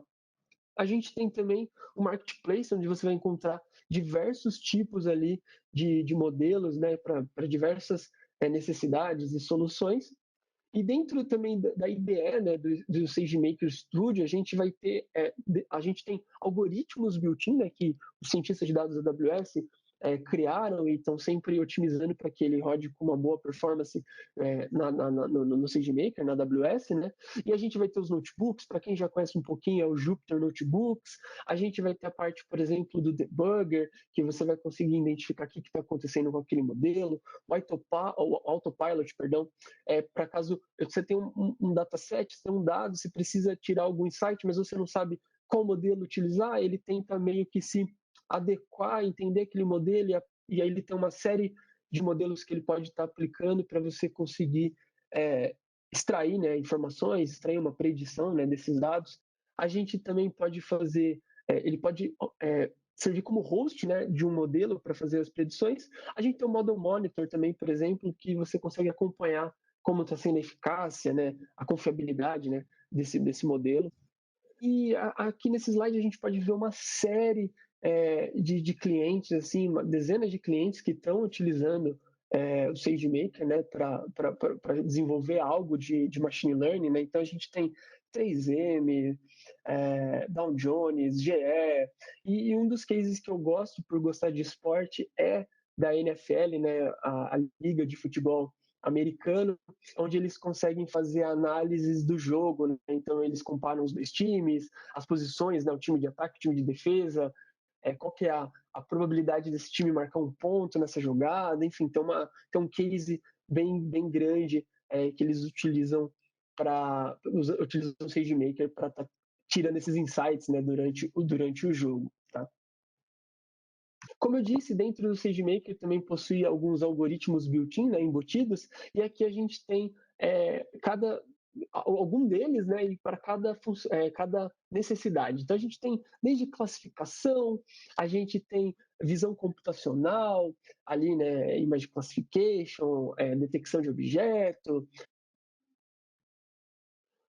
E a última camada é a parte de serviços, né? Então, são serviços ali gerenciados, né? Que a gente tem e já entrega uma solução, vamos dizer assim, pronta, né? Então, o que seriam essas soluções prontas, né? Então, o Amazon Recognition para fazer ali reconhecimento de imagens, objetos na imagem, ou vídeo. Então, quando eu comentei que se algum desenvolvedor não tivesse o conhecimento, né, de machine learning, mas poderia estar usando algumas APIs, né? Que a gente fala que a gente já distribui, né, esse serviço e aí tem uma série de funcionalidades. Então, divisão, recognition, questões de fala, a gente vai ter o poly, que vai estar ali transformando o texto em fala, o transcribe para fazer transcrição, né, de áudio em texto, e também tem a parte de medical, ele consegue tirar algumas informações médicas desse áudio. E também na parte de texto a gente vai ter o Amazon Comprehend para tirar sentimento, reconhecer, por exemplo, empresas, datas, peso, e também parte médica. O Amazon Translate, tradução, Textract, para fazer extração de texto de imagens, né? Por exemplo, um PDF, uma lista, por exemplo. Pesquisa, a gente tem o Amazon Kendra para fazer pesquisa de arquivo, chatbot, Amazon Lex, parte de personalização ali, né, fazer recomendação, a gente tem o Amazon Personalizing, Forecast, o Amazon Forecast, para a parte de fraude, o Amazon Fraud Detector, questão de desenvolvimento, até a gente lançamos recentemente o Code Guru, que é para fazer a análise ali, né, do código, identificar possíveis correções ali, né, ou possíveis problemas nesse código, desenvolvimento mesmo, né, e também em parte de contact center, né, os call centers, a gente tem o Contact Lens que conectado com o Amazon Connect. E é importante para a gente entender melhor, né, como os clientes estão utilizando, fora o case da NFL que eu falei bem rapidinho, eu separei aqui 3 cases de diferentes cenários de setor público, tá? Para como essas empresas estão utilizando os serviços de machine learning, inteligência artificial. E um dos cases, o primeiro que a gente vai falar sobre é o da Beta Sistemas com o Bruno Bittencourt, que é cientista de dados na Beta, e ele vai falar um pouquinho para a gente a solução, como que foi criada, a parte da arquitetura, tá bom? Bruno, a palavra é sua. Opa, oi pessoal, é o Bruno. Então, a Beta Sistemas é uma empresa que está há mais de 35 anos aí na área pública. A gente desenvolve soluções aí para várias áreas, saúde, educação, arrecadação, contabilidade. A gente tem aí clientes pelo Brasil inteiro. Nosso foco é estar melhorando a vida dos cidadãos, dos servidores públicos e soluções inovadoras, que facilitam o dia a dia deles. E nessa pegada assim de trazer soluções e ferramentas inovadoras, a gente começou a analisar os problemas aí que a gente tinha na área de educação. E com essa ideia de trazer algum diferencial e resolver alguns problemas, o que a gente quis atacar foi justamente um dos problemas que a gente viu na área pública, no ensino público. E pegando só em 2018, 912 mil alunos deixaram de estudar, e 2,1 milhão deles foram reprovados, ou seja, vão ter ao longo aí da vida escolar algum tipo de atraso. E outro dado também, né, é que a gente pode ver qual o impacto que isso vai ter em termos de custo, mas não só o impacto social que isso tem. Então, aí também em 2017, a gente teve um custo de 124 bilhões pelo fato de terem jovens aí fora da escola, deixando de estudar. Isso vai ter vários impactos aí ao longo da vida dessas pessoas. São ser pessoas que talvez tenham menos renda, podem estar mais suscetíveis à criminalidade, vão ter mais problemas de saúde. Tem uma série de impactos sociais aí atrelado a isso. A vida de uma pessoa que pode ser totalmente modificada pelo fato dela interromper ali com os estudos. E além disso, também os municípios eles deixam de arrecadar, além do valor, né, que eles investiram talvez ali em uma educação que foi interrompida, se perder, eles acabam deixando de arrecadar com programas que podem fazer essa roda aí da educação girar. E o que a gente viu, né, fazer essa análise de forma manual, ainda mais no contexto do ensino público, onde normalmente a gente tem menos professores e muito mais alunos. Um professor que tem várias turmas, vários alunos, trabalha muitas vezes em várias escolas, ele não tem como estar analisando tudo isso e estar vendo alguns casos de risco ou como está tomando alguma decisão e uma ação, né, na verdade, para interromper esse ciclo. E uma das análises que daí a gente acabou fazendo, né, e usando o SageMaker, implementando uma solução, a gente conseguiu realizar essa tarefa aí que é muito complexa para um ser humano, uma pessoa fazer. A gente conseguiu ali testar 7 algoritmos e usar ali 17 variáveis. Esse número vai aumentando cada vez mais para determinar isso e poder tomar alguma ação, né, dar um feedback para o professor. Então, o que a gente fez? A gente pegou e analisou mais de 65 mil perfis de alunos por todo o Brasil. Então, a gente tem vários clientes passaram por várias linhas de produto, dados que vieram desde o desktop foram migrados para o cloud. A gente vinha, né, de uma arquitetura desktop, depois para cloud, um banco centralizado, um Oracle gigantesco, uma única instância. A gente passou a fragmentar isso em bancos menores, em Oracle, para depois migrar também para Postgres, e tudo isso acontecendo em paralelo, em torno desse momento da gente estar construindo também essa solução. Então, a gente conseguiu montar uma estrutura de análise com o SageMaker usando o que a gente tinha, que naquele momento não era um data lake, né? A gente tinha um banco relacional, e a gente conseguia, com o Jupyter Notebook aqui, a gente conseguia acessar os dados que a gente extraía da nossa base relacional, e criava aqui um data lake intermediário com apenas os dados que a gente precisava para aquele momento, para aquele projeto específico. Lá a gente conseguiu montar uma solução e validar ela, né?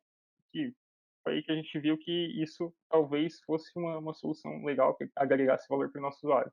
A gente conseguiu prever, né, 85% das reprovações no primeiro período, né, e ao longo do, da etapa, né, do ano letivo daquele aluno, a gente conseguiu prever 90% das evasões em um dado momento que ainda era passível de ação, ou seja, antes do último, né, período que seria possível do professor, né, do gestor ali da escola tomar alguma ação e poder estar intervindo nisso. Aqui está a nossa arquitetura inicial de treinamento. A gente conseguiu montar um totalmente serverless, tanto para a parte de treinamento quanto para a parte de inferência. A gente inicia lá, né, uma job de treinamento, onde a gente extrai lá os dados do nosso banco Oracle, a gente joga esses dados lá no S3, isso já dispara, né, um novo gatilho para o SageMaker, que daí pega aquele modelo que a gente treinou inicialmente, com esses novos dados que chegaram, e publica lá uma nova versão do modelo do SageMaker, já, né, com os dados atualizados, seja quando um novo cliente, né, vai habilitar esse recurso na base dele, ou quando há um novo ano letivo encerrado, né, vai começar um outro. Aqui a gente também consegue fazer algumas jobs de tuning e otimização. Então, a gente consegue resolver tudo isso e tem um modelo publicado lá, versionado, já com um tuning efetuado, com uma acurácia mínima. Isso a gente usa depois também para saber se a gente pode liberar esse modelo, essa feature para determinados clientes, né? É uma coisa também que a gente utiliza, acaba sendo bem interessante. E que está o nosso pipeline de inferência. Como tem a questão de muitos desses dados, né, eles estão relacionados à parte de chamada, à parte de lançamento de notas, faltas em sequência, ocorre que determinados clientes, né, determinadas escolas, anos letivos, eles têm regras diferentes. Então, a gente viu que não precisava ser algo resolvido em tempo real, né? Então, esse pipeline serverless aqui também acabou sendo bem útil para a gente, onde, dependendo da configuração lá do nosso cliente, no perfil dele, a gente só inicia lá uma job de extração, né, extrai os dados que a gente tem lá naquele momento dos alunos, publica lá uma versão com esses perfis, né, o que a gente sabe de informação deles, e dispara lá uma job de predições em batch do SageMaker. Aqui é uma coisa bem interessante porque a gente tem diferentes perfis de uso, né, e vai ter alunos ali vai ter escolas, né, com 400 alunos, até 1.000, 2.000 alunos. Então, isso serve bastante para a gente, porque a gente não precisa se preocupar muito também com a carga que a gente vai estar trabalhando lá, o SageMaker consegue tratar isso muito bem, e aí ele faz essa inferência e vai publicando os resultados. Isso tudo vai ocorrendo em batch, né? Tem uma paginação aí, é bem interessante, e aí ele publica esses resultados no S3, com essas classificações, e dispara um outro evento que nada mais é que uma lambda que aciona essas classificações e publica numa fila. Então, publicando numa fila, a gente tem uma API que depois serve a aplicação, e a nossa aplicação simplesmente vai consumir esses resultados para exibir depois em formato de indicador que o professor consiga ver no diário de classe a última classificação de risco daquele aluno. Então, todo esse projeto aí, ele se estendeu ao longo de 4 meses, né, a implementação dele. E logo no primeiro ano, a gente já teve um parceiro, assim, né, nesse grupo aí uh, de validação, né, do projeto, que foi o município de Bombinhas. Então, logo no primeiro ano de uso da ferramenta, né, eles começaram lá desde o começo do ano letivo de 2019, e a gente teve uma redução de 25% no número de evasões. E foi a menor taxa de evasão registrada no município desde 2014. Isso é, acompanhando matrículas versus evasões, né? Foi a menor taxa nesse período. Outros números aí interessantes, né? Ainda em 2019 a gente conseguiu escalar essa solução aí para 23 municípios, aumentando lá o nosso grupo de validação. Então, a gente fez mais de 278 mil classificações ali entre abril e dezembro de 2019. Uma outra coisa legal, assim, também, é que a gente conseguiu ter um recall ali em produção de 75%. Isso foi bem interessante, é bem legal, dado que essa solução, geralmente ela não está disponível para a área pública. Você vai ver isso muito para escolas particulares, faculdades, etc., onde se tem uma visão de aluno como se ele fosse um lead, né, algo que você vai perder e vai ter um prejuízo financeiro. Isso foi muito interessante, dado as variações de ambientes que a gente tem entre as escolas, assim, foi bem interessante. Também, em 2019, a gente se inscreveu, né, e acabou sendo finalista ali do prêmio da Unesco para a educação. Então, um prêmio que incentiva várias inovações, aí, tipo, voltadas para seja ensino à distância. Aí, em 2019, o tema era justamente inteligência artificial e o machine learning. A gente é finalista, talvez a gente ganhe ainda. O resultado seria em março, mas aí acabou tendo essas transformações aí no mundo. Mas em breve eu acho que deve sair esse resultado. E por fim aí, só para finalizar a nossa participação, eu acho que a principal vantagem aqui da AWS para a gente tem sido justamente essa parte de escalabilidade, de a gente se adaptar, principalmente a questão de poder começar um projeto ali pequeno, sabe, botar no ar essa ideia ali, igual a gente colocou, para um município, um custo baixíssimo, né, e tá podendo mostrar valor naquela solução e, de forma simples, conseguir escalar para outros municípios, assim. Então, para a gente, isso é muito legal, muito interessante, porque permite a gente oferecer, né, permite que municípios pequenos ali pelo Brasil, no norte e no nordeste, tenham acesso aí a umas soluções de ponta, como machine learning e inteligência artificial. Então, a gente tem municípios no interior do Brasil que têm acesso agora a essa solução. Então, eu acho que seria isso aí, pessoal. Agradeço a oportunidade e valeu. Bom, Bruno, muito obrigado pela sua participação. E, pessoal, continuando, aqui a gente tem um gráfico que mostra as causas de morte na Inglaterra, né? E um número que me deixa assim preocupado, que não deve ser só na Inglaterra, mas no mundo inteiro, é como o câncer é uma doença que acaba matando muitas pessoas, né? Durante o ano, né? E aqui a gente pode ver que cerca ali de 47% ali mais ou menos são mulheres que morrem de câncer. Eu acredito que devido a um câncer muito comum, né, câncer de mama, câncer de útero, que elas acabam tendo bastante casos, né? E também no caso de homem também é um dos maiores índices, quase 35%, devido a pode ser a câncer de próstata, que são bem comuns também nos homens.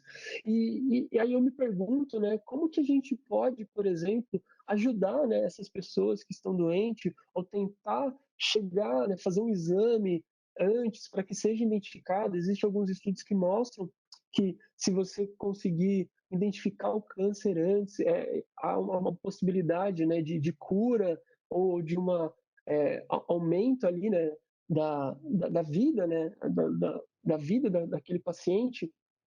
E aí essa mesma pergunta foi feita, né, por algumas empresas, né?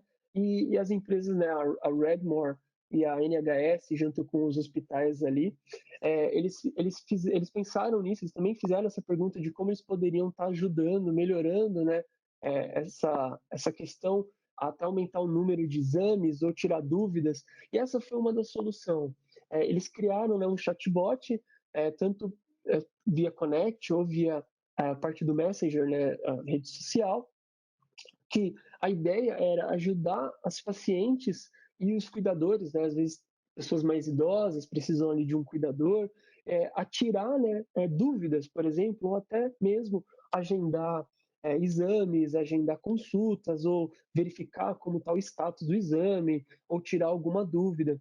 E a solução que eles estão usando foi o Lex, né, com ali a parte de reconhecimento de fala e ali a parte de entendimento, né, da linguagem, né, para pegar, né, essas intenções, né, o que essas pessoas estavam querendo saber, e aí com isso ou dar uma resposta ou encaminhar, às vezes até para uma ligação, por exemplo, às vezes precisa agendar mesmo uma consulta, e eles também utilizaram alguns outros serviços como Dynamo, Lambda, para fazer ali o Cognito, para agregar, né, nessa solução. Então é um chatbot ali que está melhorando ali a experiência do usuário com questões de consultas e dúvidas, tá? E aqui tem um depoimento, né, comentando que a inteligência artificial foi muito poderosa nesse caso, né? Que isso ajudou a acelerar a parte de atendimento e tirar dúvidas, né, dos pacientes e dos cuidadores. E o que também é uma coisa legal é que o corpo médico, às vezes, gastava muito tempo, né, com essas atividades, que era, por exemplo, tirar uma dúvida, ou a parte de fazer um agendamento, ou até a pessoa, né, tinha que sair de casa para, às vezes, fazer um agendamento, e com isso automatizou, né, essas tarefas, e isso traz ali uma escalabilidade, né, e também deixa que a equipe médica fique responsável, por exemplo, com algum problema mais sério, ou com uma cirurgia, enfim, alguma questão desse tipo, tá? Outro ponto que também queria trazer aqui, vocês sabiam que aproximadamente todos os anos, cerca de 6 milhões de animais, eles precisam de abrigo, eles são abandonados, ou fogem, né, acaba acontecendo e depois os donos não encontram mais, ou às vezes são roubados e aí depois a pessoa acaba abandonando na rua, enfim. E o que me deixa preocupado também nessa questão é que se a gente olhar os números de uma pesquisa da empresa que eu vou falar mais para frente, né, mas já falando o nome, a Best Friend, eles estão analisando, é que cerca de mais ou menos a cada 10 cães, 2,5 ali mais ou menos acabam sendo sacrificados, tá? E o número de gatos acaba sendo até um pouco pior, que a cada 10 gatos, quase metade deles têm que ser sacrificados porque não encontram lar, ou porque estão com alguma doença e não foram tratados a tempo, ou porque já chegaram né, nesse abrigo doentes, enfim.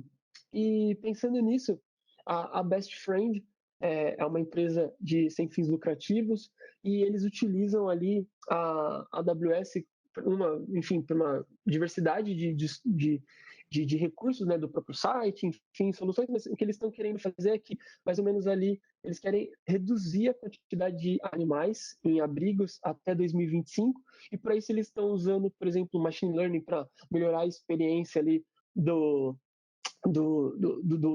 cliente, né, do site, ou identificar, por exemplo, esse animal pode dar às vezes certo, né, com essa pessoa, ou também identificar, por exemplo, ali está tendo uma necessidade muito grande de animais para serem adotados e ali quase não está tendo, então a fazer uma mudança ali, conseguir mover esses animais entre os abrigos e reduzir cada vez mais o número de animais sacrificados, né, por ano, tá? Então, assim, pessoal, aqui foram alguns cases, né, desde a área de educação, com o Bruno da Beta, até a parte de saúde, né, que a gente viu no quesito de chatbot para a parte de pessoas que estavam doentes, né, os pacientes, e também aqui na parte de empresas sem fins lucrativos, como a Best Friends, que está ajudando aí os animais, tá? Muito obrigado, meu nome é Clay Oliveira, Aqui está meu e-mail no slide. Caso tenha alguma dúvida, fico à disposição. Espero que tenham gostado da apresentação. Até mais.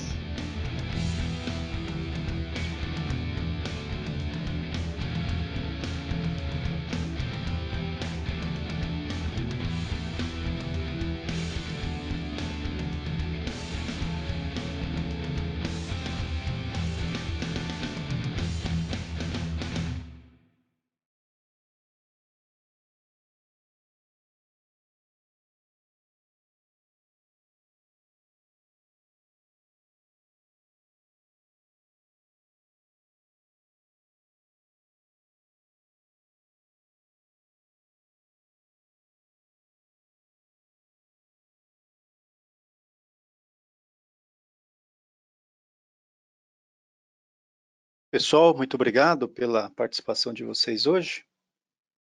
Algumas perguntas que vieram aqui, vou responder para todos aqui por voz, a maioria respondidas já por chat, né? Uma pergunta sobre segurança. Posso usar um firewall tradicional em AWS, na extensão aí, no aspecto de segurança? Sim, é comum muitas vezes, né, quando o time de segurança vem fazer o compliance, entender como que a gente pode deixar naquele modelo de responsabilidade compartilhada, muitas vezes o time fica muito confortável em utilizar um appliance Palo Alto, Checkpoint e Fortinet. Então, no marketplace da AWS, você tem esses produtos já oferecidos, ou então você pode subir um appliance virtual usando a sua licença, que você já tem no acordo com o fabricante. Então, de uma maneira de transição nessa jornada, é comum você trazer um modelo mais tradicional e você vai evoluindo isso depois, utilizando Security Group, e depois NACLs e as ferramentas mais nativas de segurança de AWS, tá? Como o Bruno comentou na sessão dele.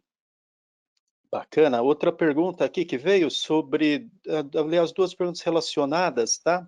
Uma do Nelson, né? Para usar a nuvem como offload, expansão do data center, e uma do Nelmo, né? Meu amigo da Stefanini, perguntando como é que eu faço a extensão temporária, né? Usando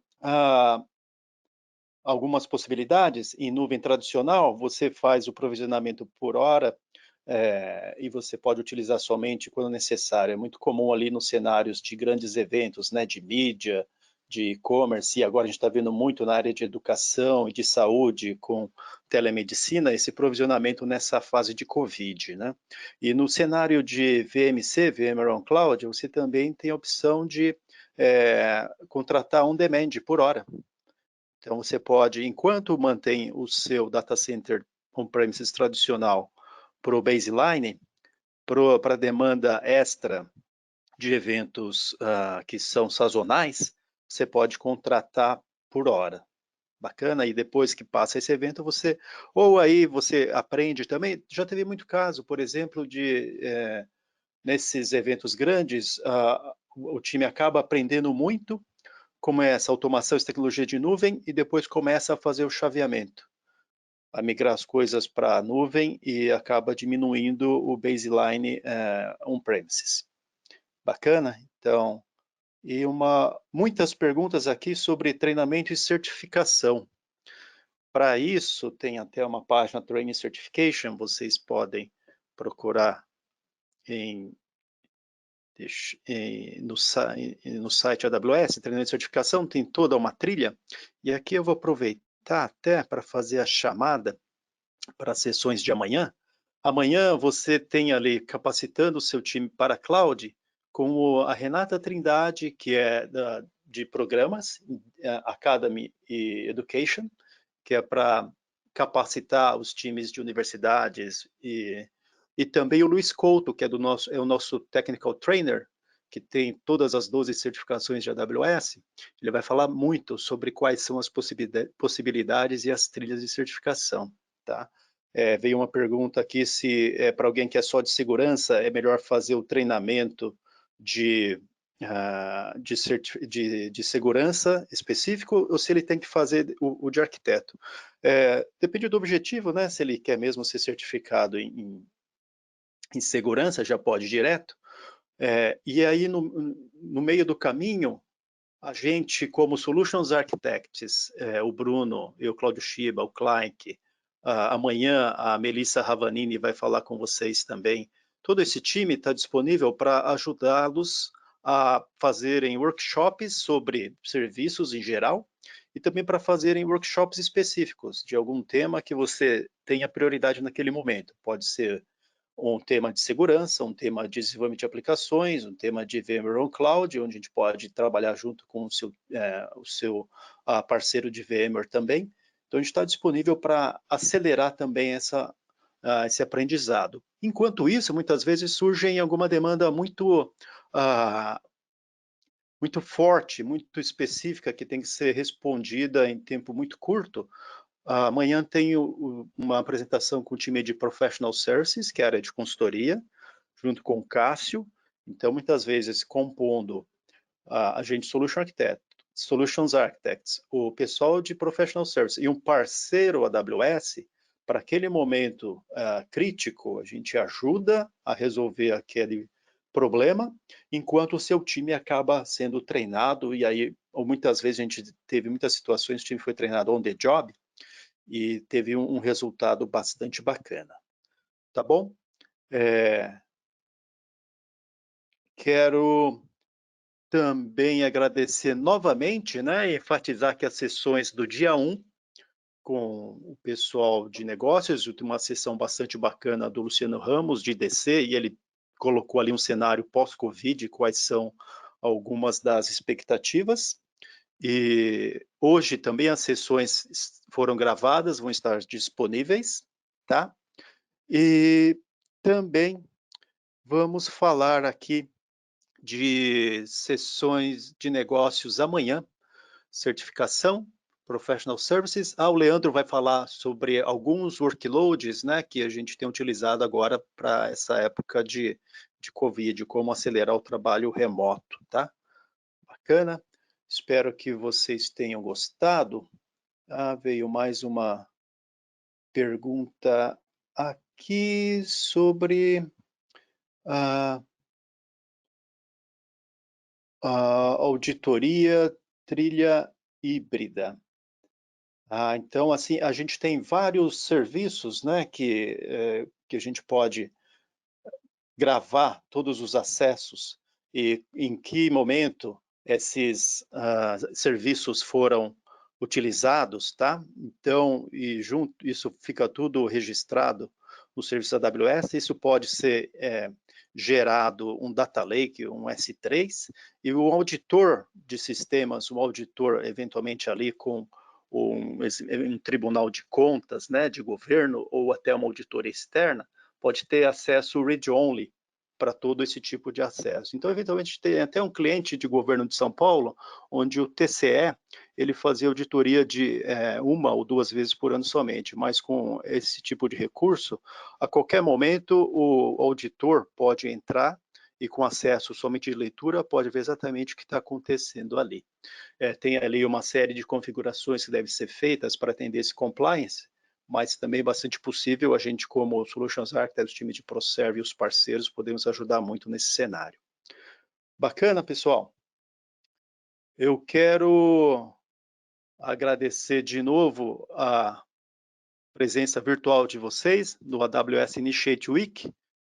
O QR Code que vocês estão vendo aí vai te levar para o URL da pesquisa de satisfação. Lembrando que você, respondendo a pesquisa, também ganha $30, né, para fazer testes no serviço da AWS. Quero desejar para vocês um excelente dia e esperamos vocês amanhã para o terceiro dia do AWS Initiate Week. Muito obrigado.